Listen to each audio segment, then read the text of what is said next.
நம்ம உடல் சூட்டை தணிக்கிறதுக்காக நம்ம வந்து என்னென்ன உணவு நம்மளோட பாடியில சேர்த்துக்கணும் அப்படின்றத பார்த்துல முதல்ல வந்து தண்ணி மத்தன் சாப்பிட்றதோட அருமை பெருமைகளை பற்றி சொன்னோம். அது ரொம்ப நல்லது. இப்போ ஈஸிலி அவைலபிள் கோடை காலத்தில் அதை சாப்பிட்டுக்கோங்க. இளநீர் எடுத்துக்கிறதுனால நம்ம பாடியில் நிறைய நல்ல விஷயங்கள் நடக்கும். நம்மளோட குடல் ஆரோக்கியமாகும். நம்மளோட சுகரு, டயபெட்டிக் எல்லாம் பேஷண்ட்ஸ் அந்த மாதிரி இருக்கிறவங்களுக்கு கூட ரொம்ப நல்லது.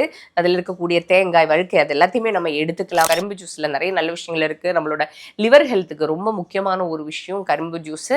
ஈஸிலி இந்த கோடை காலத்தில் எல்லா இடத்துலையுமே சிட்டியிலேருந்து கிராமத்துலேருந்து எல்லா இடத்துலையுமே அவைலபிளாக இருக்கக்கூடிய இந்த சுகர் கேன் கரும்பு ஜூஸ் எடுத்துக்கோங்க. பச்சை பூசணி, அந்த பச்சை பூசணியை காலையில் வெறும் வயிற்றுல நீங்கள் ஜூஸ் போட்டு குடிச்சின்னா உங்களோட உடல் பருமன் குறையிறதுக்கு, உங்களோட தொப்பை குறையிறதுக்கு, அது மட்டும் இல்லாமல் உடலோட சூட்டை குறைக்கிற அளவுக்கு ரொம்ப பவர்ஃபுல்லான ஒரு மெடிசின் மாதிரி தான், சாத்விக் மெடிசின் மாதிரி தான் பச்சை பூசணி. பாதாம் பிஸ்னி வந்து பார்த்தீங்கன்னா ஆயுர்வேதத்திலேயே ரொம்ப அந்த காலத்திலிருந்தே உடல் சூட்டை குறைக்கிறதுக்கான ஒரு முக்கியமான ஒரு மெடிசின் மாதிரி. அது ரொம்ப ஈஸியாக கம்மியாக ரீசனபிள் ப்ரைஸில் நம்ம ஏரியாவில் கிடைக்கக்கூடியது, நம்ம பகுதிகளில் கிடைக்கக்கூடியது. அதை ஊற வச்சு 2-3 மணி நேரம் தண்ணியில் ஊற வச்சு அது வந்து லெமன் ஜூஸ்லேயோ இல்லைன்னா வந்து நம்மளுடைய பட்டர் மில்க் மோர்லேயோ ஏதாவது ஒரு வெறும் தண்ணியில் கூட போட்டு நீங்கள் குடிச்சிக்கலாம். உங்களோட உடலோட சூட்டை தணிக்கிறதுக்கு இந்த ஃபுட்டெல்லாம் வந்து உங்களுக்கு உதவும்.